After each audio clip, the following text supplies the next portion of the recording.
Can everyone hear me? Great. All right, so this panel here is going to be sort of on extending health span by targeting the biology of aging. I'm Noah Steiner-Mackler. I just sort of introduced myself if you saw my talk, so we'll skip through that part and we'll introduce the panelists will each introduce themselves really briefly. Hi, Zachary Brooks, Eugenome, University of Arizona startup from a couple of years ago. I'm looking forward to the conversation. Good morning. I'm Brianna Stubbs. I'm research faculty and the co-director of our clinical research unit at the Buck Institute for Research on Aging. And I'm Janko Nikolic. I'm Associate Dean for Research at the University of Arizona College of Medicine, Phoenix, an immunologist by trade. All right, so we could start with questions that we had written down, but it might be more fun if those of you have questions for those of us sitting up here. And if no one raises their hand, I got it right. And by the time I finish the sentence, then I'm going to get us going with the question here. All right. Oh, wonderful. There, perfect.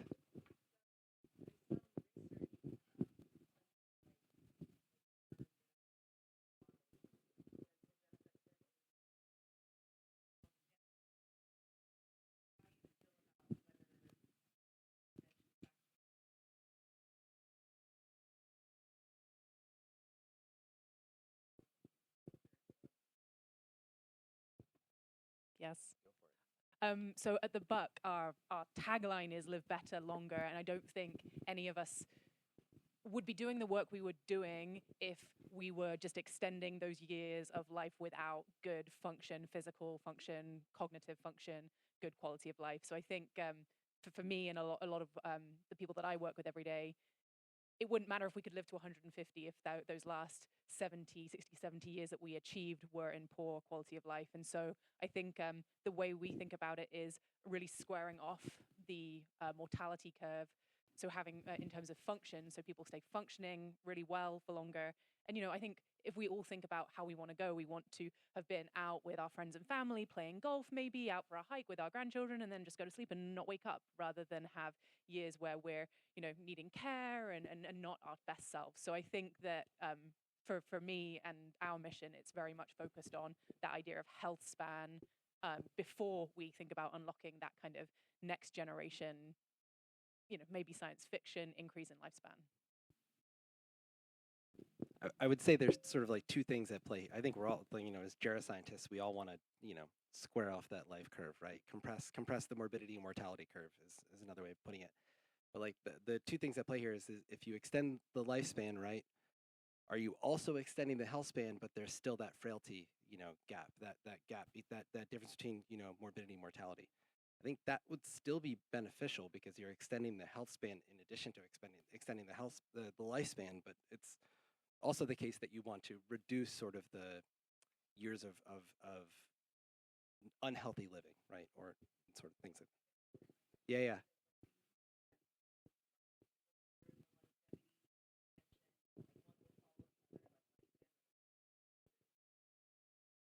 You're saying like if we target increasing lifespan, right, and longevity, are we also going is the health span going to come along for the ride, right? I think not automatically. I think that's and I think it might be up to us to think about what molecular pathways are necessary to target in order to make sure that health span is really extended. I think if you look at the demographics, we have been extending lifespan, and in the last at least 20 plus years, health span has been lagging more and more. And so that is a challenge what you're bringing up. And I think the key question is, what do we know about molecular pathways that are not overlapping necessarily between the two? And so I'd like to hear my... Yeah, I mean, I'll have to give a little context for my response. So I'm involved with a lot of organ transplantation. I've had 2 organ transplants, one caused by rare disease, one caused by an adverse drug reaction. So I participated in, I don't know, over a dozen transplant games, world transplant games, and other transplant games. And I started a nonprofit researching the activity levels of people with organ transplants and how they behave, how they act, how they feel, and then how that participates in saving money for the system. So I think about lifespan and health span, I think about these people, including me, who've like lived a long life with an organ transplant, how they participate in moments of frailty, come out of that, find a lot of meaning in their life, and still have a high quality of life. Maybe it's not where they were before, but the delta is not so awful. So I think groups like that, or cancer survivors and so forth, I think can be also really good models for how we think about different things with health span and lifespan. So it's a kind of a contextualized answer, probably a different angle, but that's the group of people I work with. And I'm on a paper right now with a Harvard and Stanford professor to try to get at these activity levels and then how they also save money for the system. I work with a geriatrician, and he's always pointing out that modern medicine can band-aid a whole ton of things.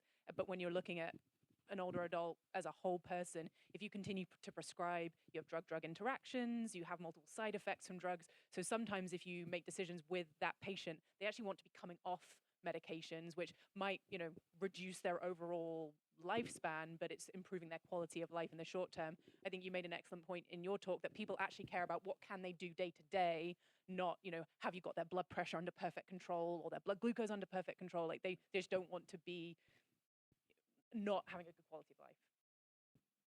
Yeah, and perfect control is very different at different ages.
Would love to build on that a little bit.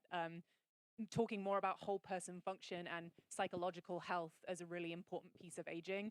I really want to share with you all, we've just started working on a very big project funded by ARPA-H, which is the government's moonshot for health and health span. They are pushing for the field to achieve the very first FDA indication for healthy aging. So not a specific age-related disease, just sort of less good aging trajectory. And they're focusing on the concept of intrinsic capacity. Intrinsic capacity was developed by the WHO in 2015, and it's made up of 5 components: mood and psychological health, physical health, cognitive health, sensory, eyes and ears, and then vitality, which is the overall health state, muscle, nutritional status of the body. And so that is now being backed by I believe it's $150 million effort to push forward this very holistic combined biomarker of aging, to have that as a candidate for FDA use of drugs for healthy aging.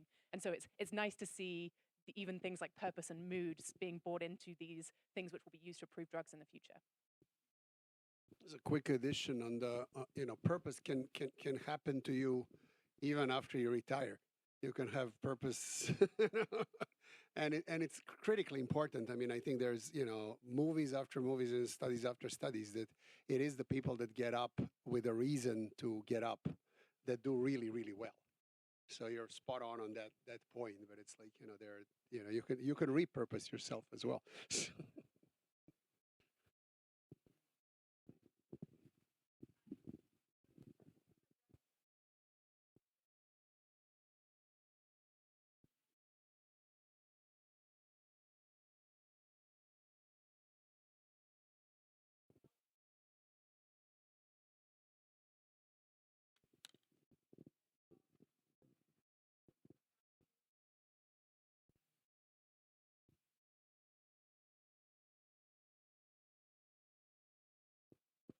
Did everyone hear that question? Maybe you can. I can repeat that. How do we reconcile the fact that we've got sort of, modern medicine generally is one drug, one target, one disease, but we're talking about sort of a systems biology approach here, right? Systems wellness. Systems wellness. Sorry, I'm really stuck in the biology mindset here. I mean, this may be a response about what we're up to as well, but that's my working thing I care about the most. So we have, and you've heard a lot of these things, and you see them all the time, I'm sure, in this room. Like multi-omics is a really good place to start. So you're not just like looking at one angle and one thing, one analysis, and so forth. But anything wellness related is absolutely crucial. And I wrote in my Substack this morning, like, I've been in wellness things all week, but it comes down to, waking up well, sleeping well, eating well, and so forth. So I think the bigger questions like behavioral science, how do we get people and systems to nudge in the direction of these things in the smallest way possible so more people are walking on a regular basis, and that then has also the downstream effects. I don't know, that's my best answer, but I think, we're trying to build tools that are more comprehensive and not just the one-off shots. But anyway, I'm happy to hear the rest of the group here. I think we're at a really interesting moment. I think that the popularity of the GLP-1 category of drugs is making big pharma reevaluate. There was this, initial target of obesity, and they've gotten that approval. But now there's so many clinical trials looking at different indications. And to me, as a geroscientist, like we always thought that, like, oh yeah, we are targeting multiple hallmarks of aging. It's going to have impacts on multiple different diseases, age-related diseases. So it's kind of intuitive to me, and I think now the GLP-1s is a great example where people outside of the geroscience community are seeing that one drug is having different effects in multiple tissues and having multiple, really just benefiting health generally. And again, the ARPA-H effort I'm involved with is going to be looking at rapamycin, GLP-1s, and an SGLT2 inhibitor, trying to see if these drugs maybe traditionally thought of as having one target are actually having all of these, maybe would have been called off-target effects now, but could be kind of on target for aging. I mean, the other part that I would maybe bring up is all of the senolytic xenomorphic area where, you will be affecting unless you're super targeted in your administration, you will be targeting multiple tissues.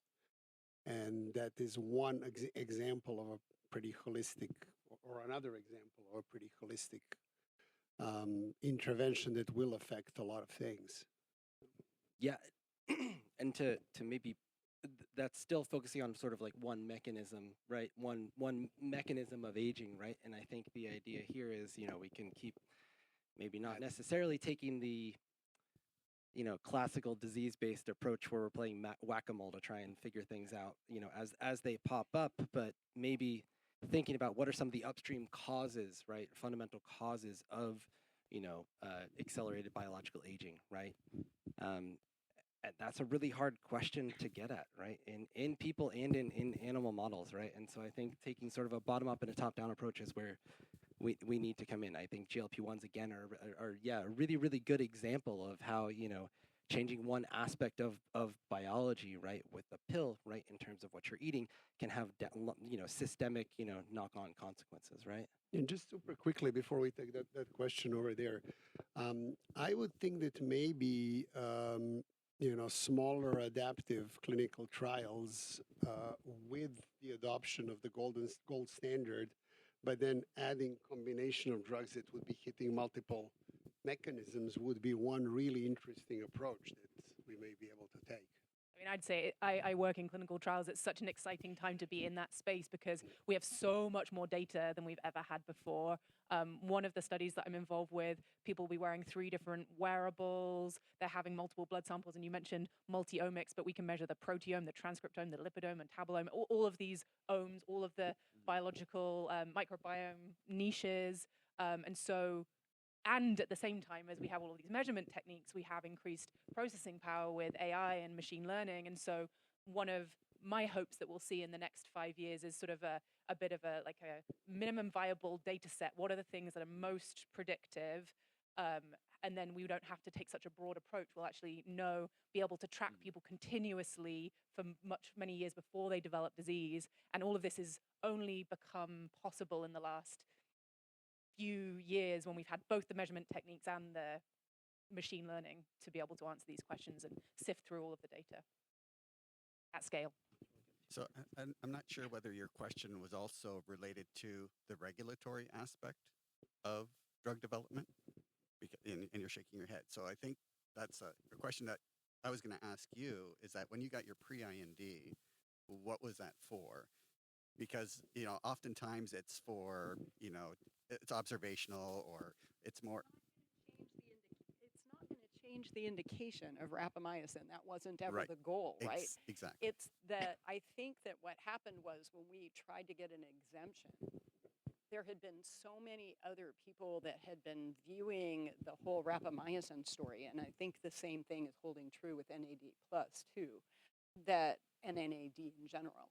I think they're trying to go the supplement route, and I think Yep. the FDA has just come down Down on on it. that because of that behavior. Yep. And so I feel like they're just saying, no, you you have gotta to come in. actually have an IND just to do the Just to do that. trial because we don't want you to So- actually try to manufacture a supplement. Exactly. So this is where I'm coming, is that in the end, what is from a drug development standpoint, they're needing to get to the end stage of sort of saying, hey, I'm developing something that I will sell for, and if FDA says, well, what's the indication? So that's the intrinsic capacity forward approach. So intrinsic capacity, I don't remember whether I mentioned this, but it has an ICD-11 diagnostic code already as part of under the WHO, and so it can actually be used to prescribe elsewhere in the world, which is why we think it's such an interesting first test case to get the FDA to approve it. So our team has spent a lot of time thinking about how do we socialize this with the FDA. We're actively doing that in the next year or 18 months, having discussions with them, sharing our clinical trial designs and our material. How do we build a score for intrinsic capacity, whole person aging, that the FDA will accept, so that in the future, a rapamycin trial's primary endpoint could be age-related decline in intrinsic capacity. But right now that doesn't exist. It's Right. sarcopenia or Right. Insert age-related disease here.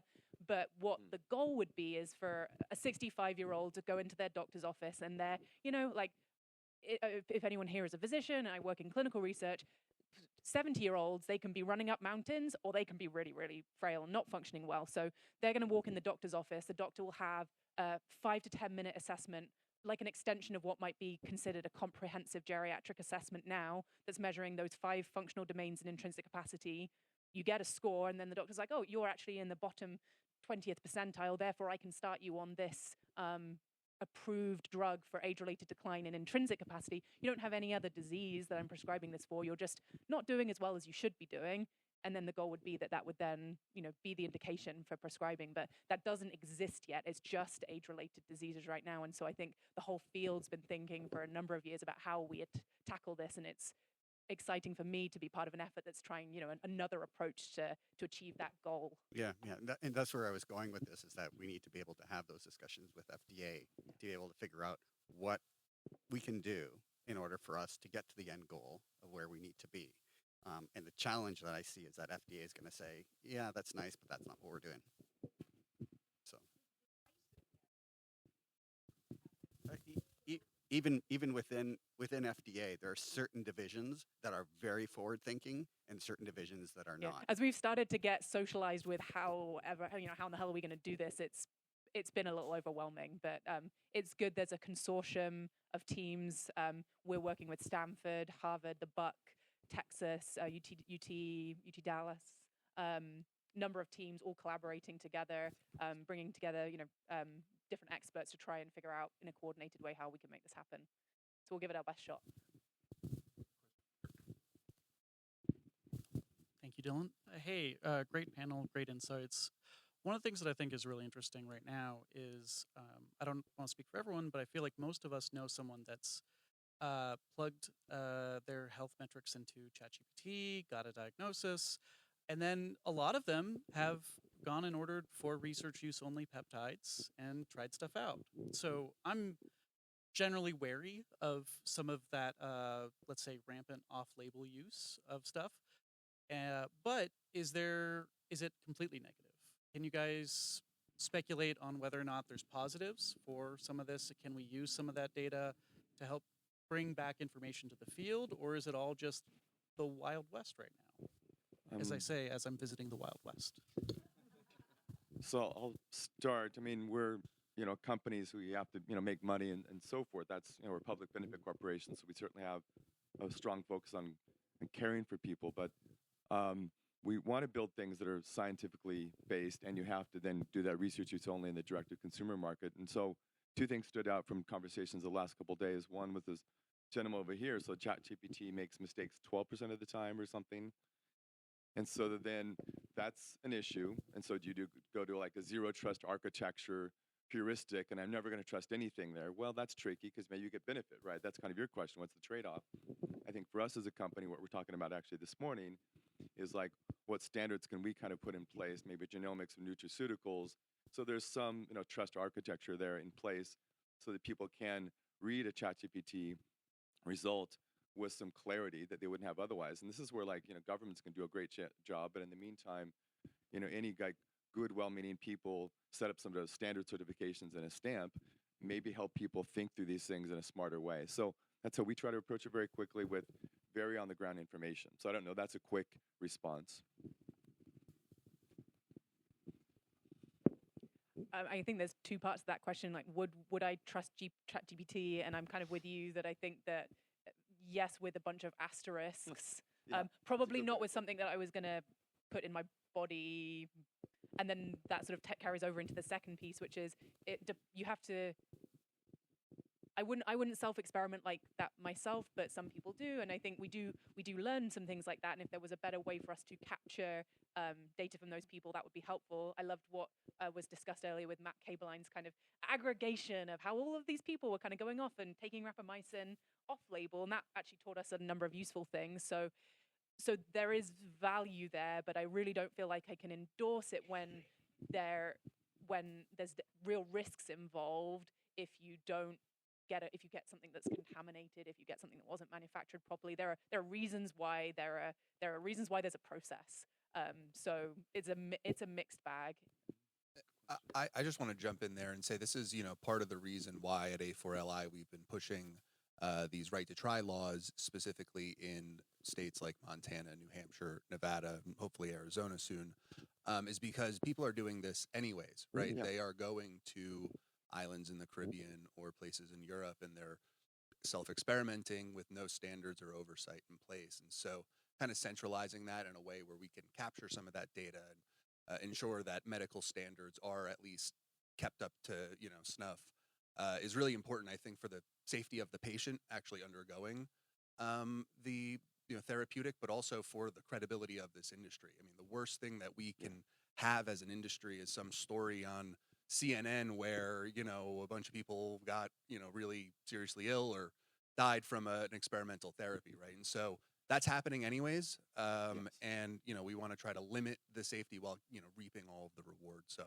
I thought of that when you were speaking, Ben. We've been talking about this for a long time, not just in gerospace, but also just in general. But the most recent was like this NADH supplement that was everybody was taking it, and they had to pull it because it was actually causing a lot of problems. And so sometimes it's just there's not a real bioavailability there that people like for I know that for a long time there was inflammatory processes of turmeric, and so there were all kinds of supplements around rather than taking acetaminophen or ibuprofen. You could take turmeric, and there was a lot of liver toxicities associated with that, and a lot of it had to do with not knowing what the bioavailability was. So there is that counterweight.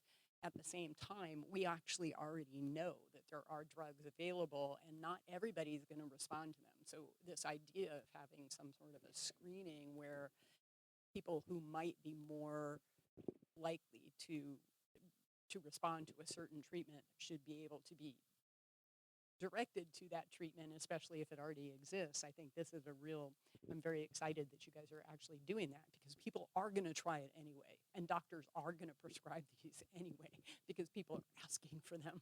because they read about it I'll on give you a ChatGPT. super quick, personal and anecdotal comment. So if I, have something that I have seen that works in my mice, and I think that it's safe, I may be tempted. Um, That's right. we have time for like one more question. Does anybody have one more question? Noah, you wanna ask one of your Chat GPT questions, or the Chat GPT or Claude? I don't know. Could be. Yeah. Right. I've outsourced We're- all my we're thinking in- at this point. Right. Exactly. Yeah. We hit on GLPs. Yeah, I think one of the bigger questions, sort of like maybe to dig into this a little bit more, right? We talk a lot about targeting aging biology, but what does that actually mean in a clinical context? And I think getting at this idea of intrinsic capacity, right, as this holistic measure of, healthy aging, right, in general, is a really good approach. But then also, what's really actionable and what's really conceptual? So there are a lot of people who are out there, measuring their epigenetic ages, right? And we know on average those are good predictors, like significant predictors of, mortality in subsequent years or other diseases or disabilities. But like, how do we, make sure that those aren't being used off-label in ways that are actionable when they're not really ready for prime time? I would say. Well, so again, this is a question that we're addressing in some of our ongoing work, because if you took your epigenetic age at 8 in the morning and then took it again at 5 p.m. in the evening, it's not repeatable. And that, that intra-individual variability, measurement stability, the stability based on the method that it's being assessed by, was it run by True Diagnostic or was it run by someone else? These are examples just relating to epigenetic age, of what characteristics does a measurement or an endpoint have to like pass the sniff test and actually be like enshrined in clinical practice. And so as we're developing intrinsic capacity as an endpoint, we're thinking about all of these things, and it's really challenging because it needs to be stable, intervenable, because if we can't change it, kind of who cares? It needs to respond to an intervention. There's all of these things that you have to consider as you're starting to build out your endpoints for ultimate deployment in the clinic. Yeah, a perfectly predictive epigenetic clock is useless, right? Well, I mean, That's well, the you would thing, just like- look at your driving Right, license. exactly. Yeah. So, right, it's like we don't need that, right? And I think it's a fair point. So, like in terms of developing, whatever your outcome measures are for the ARBA-H, you need to be thinking about like, what are these, like, because we can't have people come into the clinic, 4 times a day Right. to capture this. So or one over of the course one of of my weeks or things like studies, that, I like, have how do you- people in for 4 days from 8 till 8, and I'm measuring all of these. It's like very intensive for the participants, like yours, poked and prodded in every direction. But it's to try and cut out or figure out things you don't. yeah, because we know that if you go to LabCorp Quest and get your labs done, we've done enough of those now so that we know, like, oh, this person wasn't fasted, or well, this is a bit later in the day. We might expect that these things change. We don't know that for most of the other things that we use, and so they need to be interpreted with this big asterisk now until we figure out how stable those things are. And it's going to remain an asterisk until. Well, not to mention on top of this, the variability, not only the, individual variability, but also age-related variability that is not in the tables that tell us how to interpret a clinical test. And another right? huge one is women's health and women changing across like the menstrual cycle. That's a huge data desert. And I'm kind of, well, not sad to say, but the trial that I'm running where we're looking at these deep, high frequency phenomic measurements, we deliberately gone post-menopause because we're just trying to understand things without the context of the menstrual cycle. And I want to get an add-on study funded where we can just look at women across the menstrual cycle, because that's a huge data desert. So it's complicated. The more things you measure, the more complicated it gets. What about the timing of menopause, the age Right. at menopause, which Yep, we know is a strong predictor of. Anyway, cool. I think we're at time. So thanks to all the panelists. Thanks to all of you. We'll be around, happy to chat at lunch or later during the networking hour. Thank you. All right.